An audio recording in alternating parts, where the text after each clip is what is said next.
রাজ্যে এসআইআর শুনানি একেবারে শেষ পর্যায়ে কাজ চলছে। ইতিমধ্যেই শীর্ষ আদালতের নির্দেশে 7 দিন সময়সীমা বাড়ানো হয়েছে এই শুনানি প্রক্রিয়ার।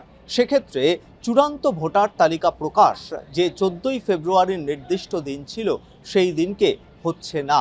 ফলে আরও 7 দিন বা আরও বেশি সময় চূড়ান্ত ভোটার তালিকা প্রকাশ হতে লাগবে, এমনটাই কিন্তু সূত্র মারফত জানা যাচ্ছে। কিন্তু চূড়ান্ত ভোটার তালিকায় যদি কোনো ভোটারের নাম না থাকে, তাহলে তিনি কিভাবে তার নাম অন্তর্ভুক্ত করবেন? এই প্রশ্নটা কিন্তু ভোটারদের মধ্যে অনেক সময়ই দেখা দিচ্ছে।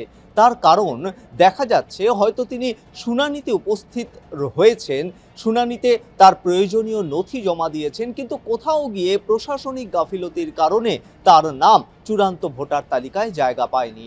সেক্ষেত্রে নির্বাচন কমিশন জানিয়েছে যে সেই নির্দিষ্ট ভোটার তার সংশ্লিষ্ট যিনি জেলা নির্বাচনী আধিকারিক অর্থাৎ ডিইও রয়েছেন তার কাছে তার নাম অন্তর্ভুক্তির জন্য আবেদন জানাতে পারবেন। তিনি নতুন করে 6 নম্বর ফর্ম পূরণ করতে পারবেন, অথবা সেই তাতেও যদি ডিইও তার এই আবেদন মঞ্জুর না করেন, তাহলে 15 দিন সময়সীমার মধ্যে তিনি রাজ্যের মুখ্য নির্বাচনী আধিকারিকের কাছে ভোটার তালিকায় নাম অন্তর্ভুক্তির জন্য আবেদন জানাতে পারবেন।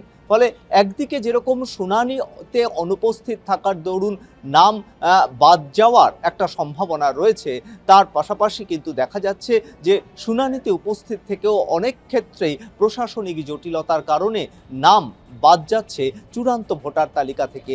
সেই জায়গায় দাঁড়িয়ে নতুনভাবে চূড়ান্ত ভোটার তালিকা প্রকাশ হওয়ার 15 দিনের মধ্যে আবারও সুযোগ নির্বাচন কমিশন জানিয়েছে, এবং সেখানে সংশ্লিষ্ট ডিইও এবং মুখ্য নির্বাচনী আধিকারিকের কাছে আবেদনের মাধ্যমে আবারও সেই ভোটার তার নাম ভোটার তালিকায় অন্তর্ভুক্ত করতে পারবেন বলে কমিশন সূত্রে খবর। ক্যামেরায় সুবীর দাসের সঙ্গে সত্যসুন্দর ভট্টাচার্য, কলকাতা টিভি।